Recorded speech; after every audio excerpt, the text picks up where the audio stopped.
when we're stuck in the mind and these beliefs, they're influencing our outcomes and what we're creating in our businesses and sales, as opposed to really being with the frequency of what's present and who is present, and meeting people heart to heart. When I'm working with my clients, we have some sort of soul contract or soul agreement to do something together, to build something beautiful together, right?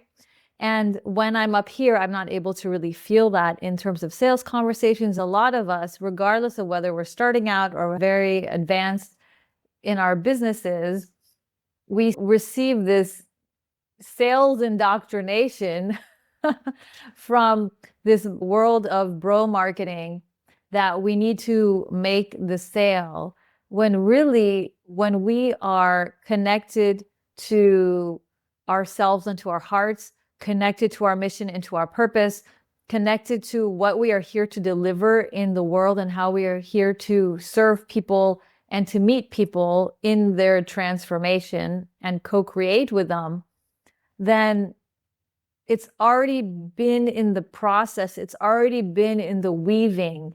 They have already been looking for us by the time they find us, and we have already been creating the offers for them by the time they find us. And so it gets to be easier than that. We don't need to assume that there will need to be all of the sales and heavy lifting. Once we're really embodied in the work, approaching these conversations from a regulated place with a regulated nervous system, not in this tension on both sides, including on our side of, will they say yes? Will they not? What objections are there? This is the Miracle Zone. I ask, I see, I know, I trust, I be. Hello, and welcome to another episode of the Miracle Zone podcast. And today we are going to talk about high-end sales with heart.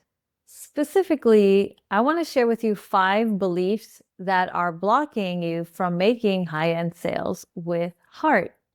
And I'm going to dive right in because I want to make sure that we get through all 5 of them and share with you the very first one because it is inspired by an experience I recently had that really got me thinking, a buying experience. I was the buyer that really got me thinking about what these beliefs are that really get in the way of us making these higher end sales or higher value sales, depending on how you view them. And as soon as I thought about this one, I also thought about other ones that came up in working also myself, but also working with clients. And so I have clients, some of them are just starting out, so they're quite new to sales, or they have a lot of sales experience from another industry and they're moving it into the healing space, the coaching space, the wellness space. So there's some that are there, but I also have clients that have well-established businesses. They're seasoned entrepreneurs and CEOs.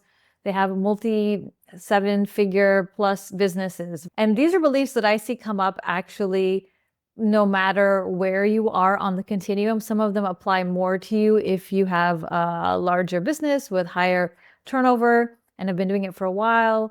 But even then, I think we still need these reminders. Again, I've also encountered them as a buyer, and I do make some big investments as well. And I'm always surprised when I face these from a receiving end too.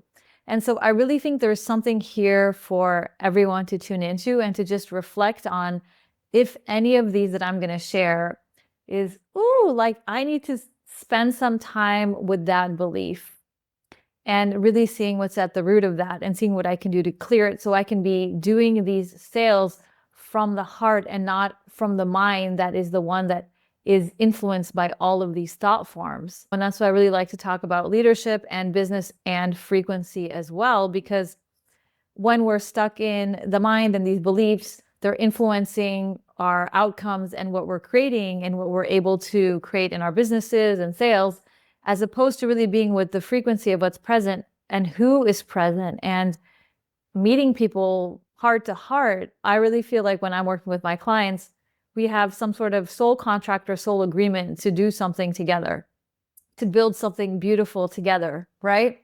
And when I'm up here, I'm not able to really feel that in terms of sales conversations, in terms of what I'm creating in my offers. And so it affects your business in many different ways. So I'm going to jump into the first one that came up. So I recently had to buy a new pair of glasses. And so I went and I did my exam to check, and it was lovely because my eyes got better. That's happened the last 2 times, which is really fun. And so I had to reduce my prescription and get some new frames.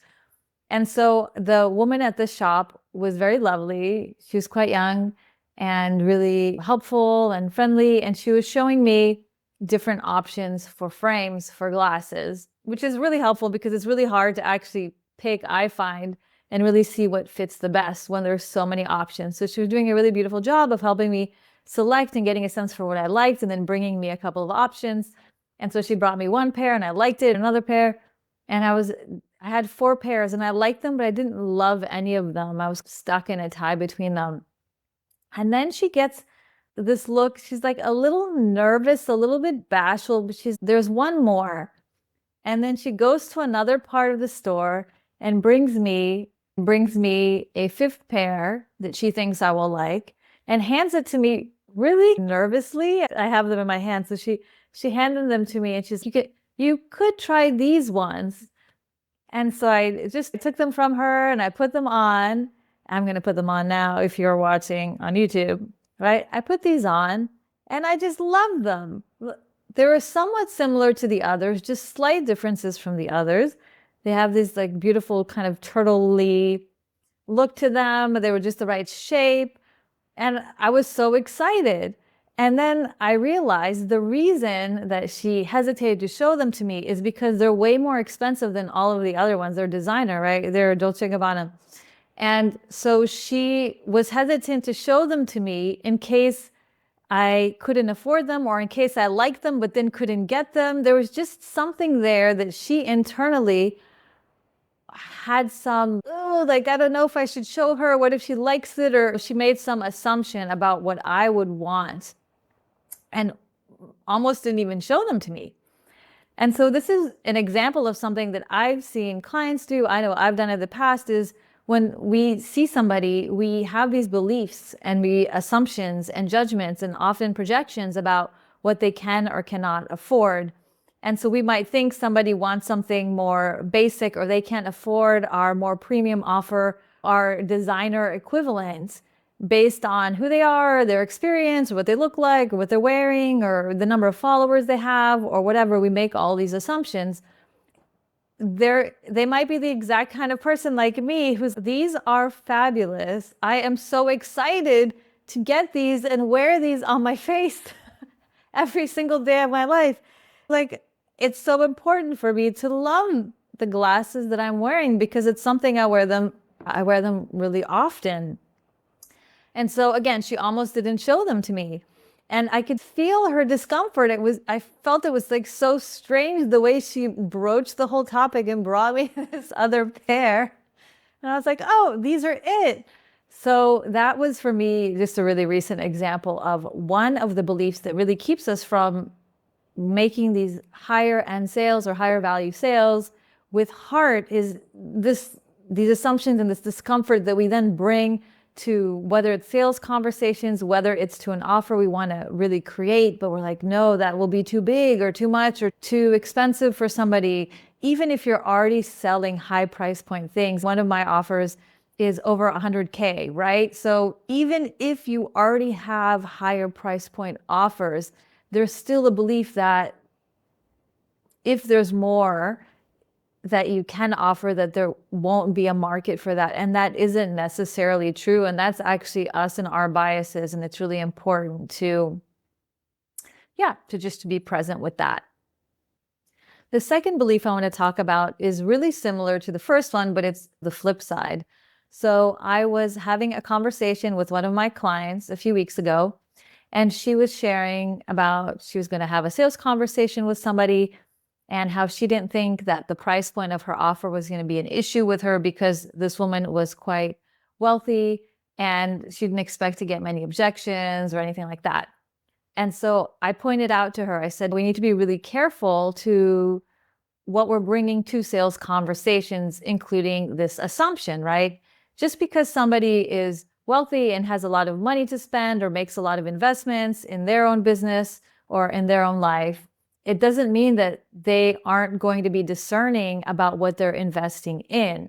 So we still need to show in a sales conversation the value that we're bringing. We still need to make sure that it's aligned for them and aligned for us. And the results that they're going to get are really aligned with what they're looking for right now. And also that we are the right person to support them with that. And so just because somebody can pay for something easily doesn't mean that they necessarily will. And so we also need to be really careful of that belief. So that one is another one that we want to keep in mind when we are going into a sales conversation or when we are pricing our offers. We want to really feel like the pricing that we are using when we are coming up with pricing for offers, whether it's smaller things or bigger things, are ones that really feel aligned with us, aligned with the value that we are bringing, aligned with the results that they're getting, and aligned with our brand and what we are bringing to the table, and not based on, again, what we think the other can or cannot pay, as in the first example. Okay, the third one. So the third one is based on an experience that I had as a buyer. So I was considering signing up for something. It was quite a big investment, and I got on a sales conversation with the person who was offering this. And I could tell that they were following a sales process or a sales script. And there's nothing wrong with that, especially if you're starting out and especially if you're advanced. There's a natural flow to a sales conversation, checking in for, what they're really looking for and what support needs they have, and then going through the whole process in a way ideally connected to your heart, really in tune with them, and not just going through a script point by point and following somebody's outline that they gave you, right? Whatever your coach is, without making it your own. So there's some basic sales conversation things there too, which I love to get into. Maybe I'll do a separate podcast about that. But here we're really talking about the beliefs that are getting in the way of high-end sales with heart. And this was exactly that kind of context. I knew this facilitator, but not very well. I expected them to be very connected to their heart. Otherwise, I wouldn't have been reaching out to them for support in the first place. And I also knew that their pricing wasn't going to be super cheap. And so I wasn't expecting that going into it. But what did surprise me was it seemed like they were really married to the process of going through the sales conversation and script, and not so attuned to me and how I was showing up and my frequency. So I showed up for this conversation already knowing that I was a yes. I already knew that I was a yes. And I expressed that from the beginning. I said, I'm so excited for this. I'm really excited to connect with you and get to know you better and to find out more, because I'm a yes. And still, they took me through the whole process of getting me from point A to point B to point C, to then making the sale, to handling objections. Here's the thing. I didn't have any objections. I should have had some objections, but the rational me would have had some objections, but I really could just feel that this is what I wanted to do. It made no sense. I was really following my human design, my authority. I had sat with my emotional wave. I felt the sacral. I was a yes. I was on there. I was excited. I was ready. I was, tell me the amount, and I just want to make the payment and jump. But no, they took me through the whole process. And then at the end, they were starting to get into asking me a bit more about pain points, but not just, I don't think there's anything wrong to tune in with somebody about what is really going on for them, so you can really understand how it's affecting their lives. So different people have different opinions about using pain points in marketing or not. I don't think that's necessarily good or bad. I think it really depends. You need to really be tuned into your heart, to who's with you and how you bring that up.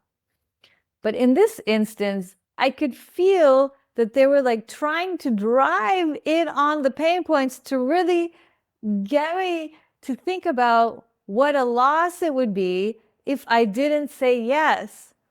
And so they wanted me to visualize what my life would be like in 5 years or something if I didn't say yes to this now.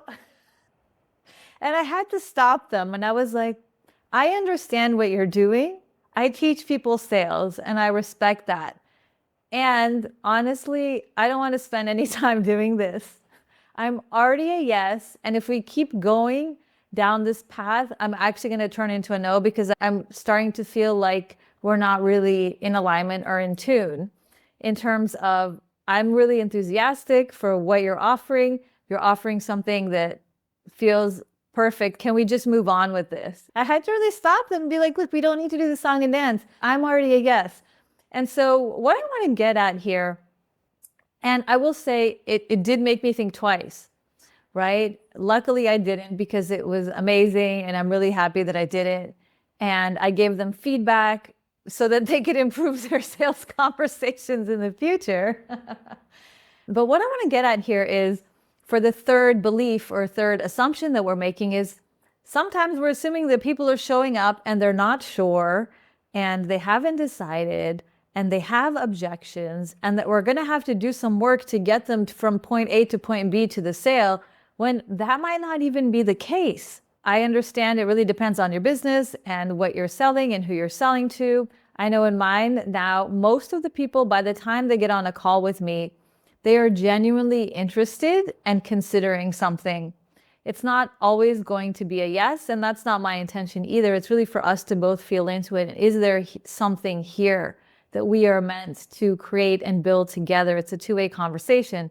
But there's nobody showing up with a bunch of objections and a bunch of things that we need to go through to get them from point A to point B. They might have some questions. We'll address them.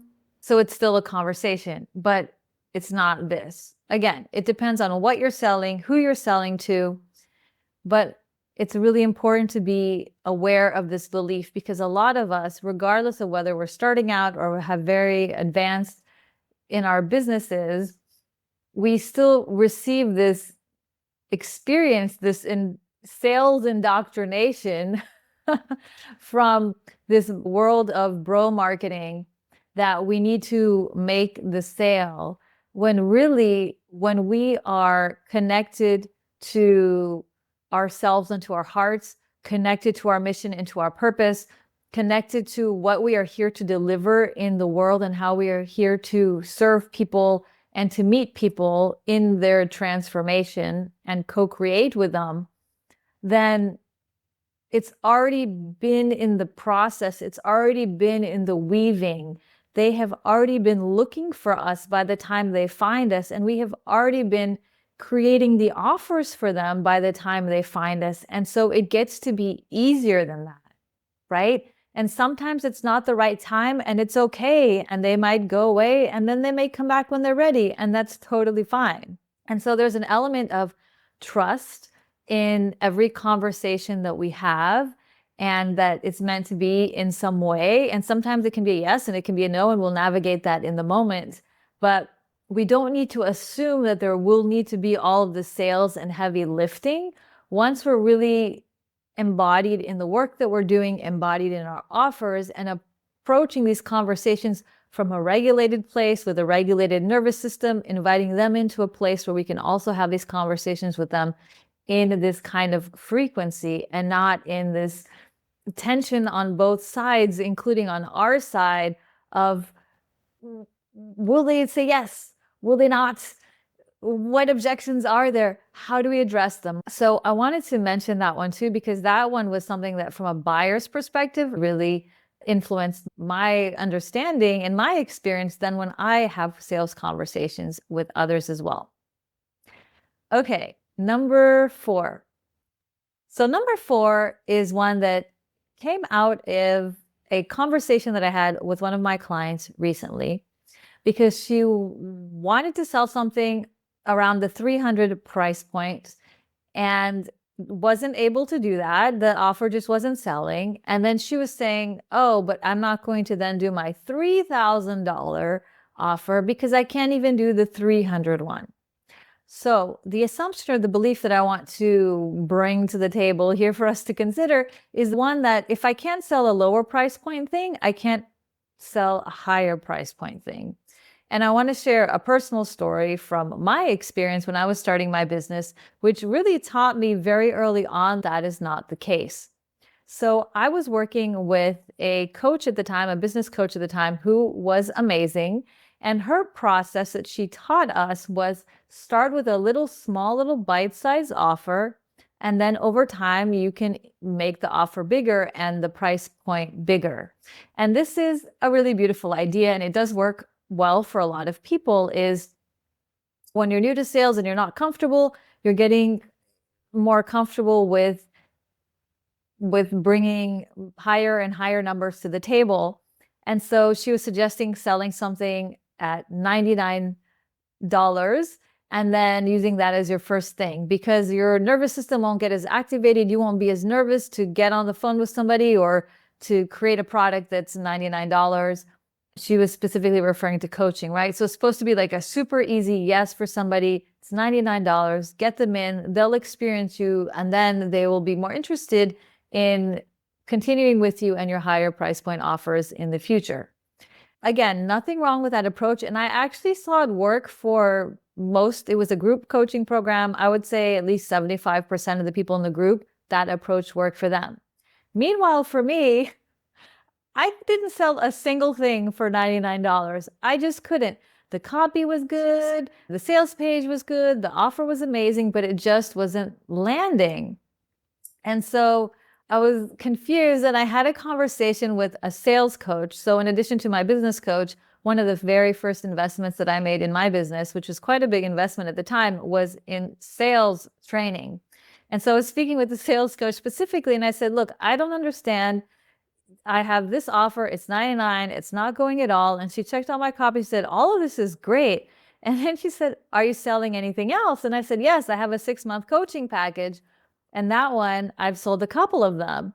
And then she said, then you're just not meant to sell something at $99. You're not having any problem charging people multiple thousands of dollars to sell a multiple month coaching offer. So keep doing that.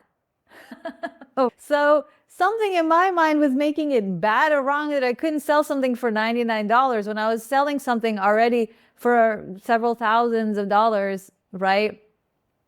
And so it showed me, oh, wait, for me and for what I offer and for the type of work that I want to be doing with people, because I don't really like to do a one-off thing. I like to work with people over a period of time and to really be quite involved in doing more of an integrated coaching approach.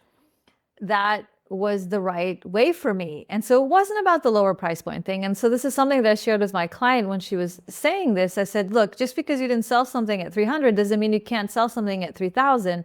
It's not a comparison. In fact, for some people, selling at the higher price point is easier because it's more aligned with what they're meant to offer and how they're meant to serve. They like to work with people more in depth, or they like to work with people in a unique way that is just more amenable to higher price points, right? So sometimes it's clients. So some of my clients are really busy and time is more valuable to them than money, right? And so there are certain ways in the way that I work that saves them a lot of time or adjusts to their schedule to be more flexible, that they're like, yes, I'm willing to pay more for that than to pay less for something that's going to take me a bunch of time. I need to figure out all these things. I need to hire all these people and just like hand that over. And they're happy to do that. So that's the fourth one, is we don't want to assume that just because we can't sell a low price point thing, we can't sell a high price point thing.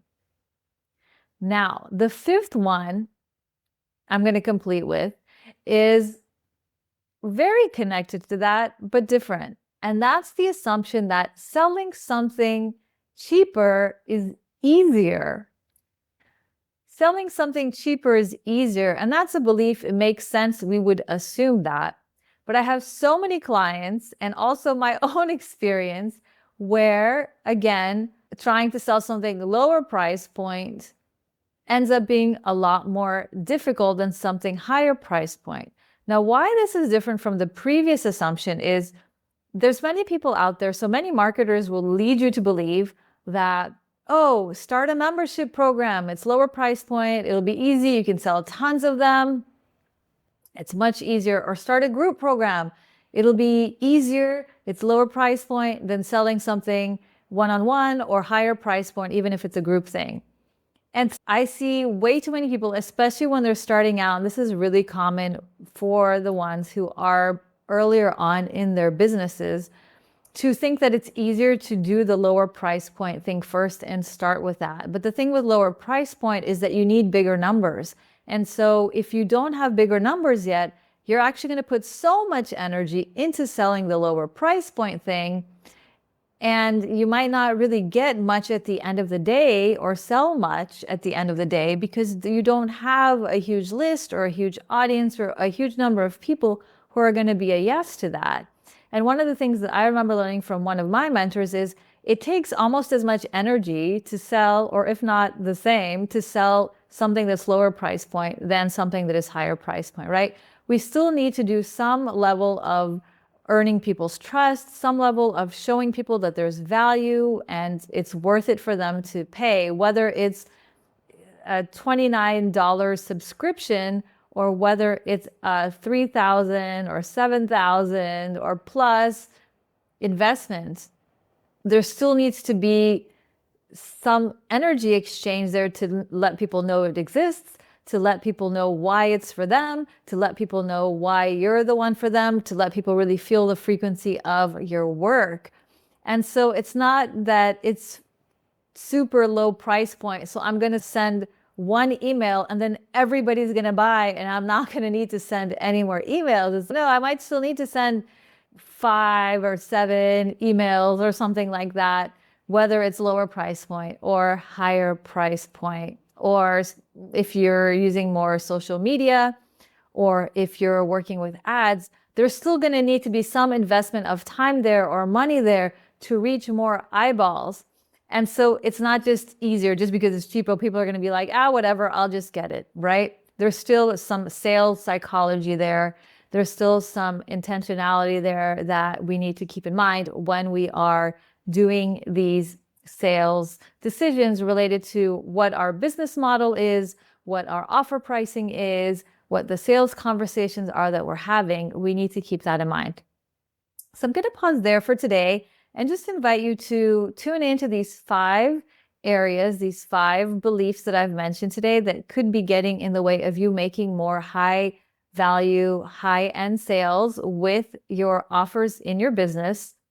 And also remind you that, again, a lot of this is because of what's going on in the mind, in our beliefs and the thought forms that are clouding us from showing up, mostly from our heart, ideally all from our heart, when we are meeting people who could be potential clients or customers in our business, and showing up with an open heart and really able to tune into their frequency and our frequency, what we're offering, what they're looking for, and genuinely helping them make that decision, whether it's on a one-on-one conversation or something that we're sharing on social or via email or another way that we're selling to them, helping them make that decision from a place that has their best interests at heart. And your best interest at heart, is this somebody that's aligned with somebody that I want in my community, that I can really support, not just with this, but with other things in the future?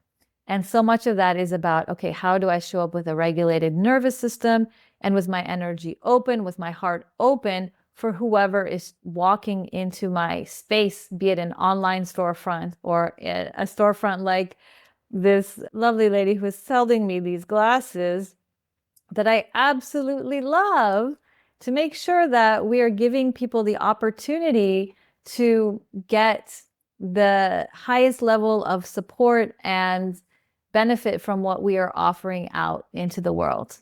That's it for today, and I will see you next week. Bye now.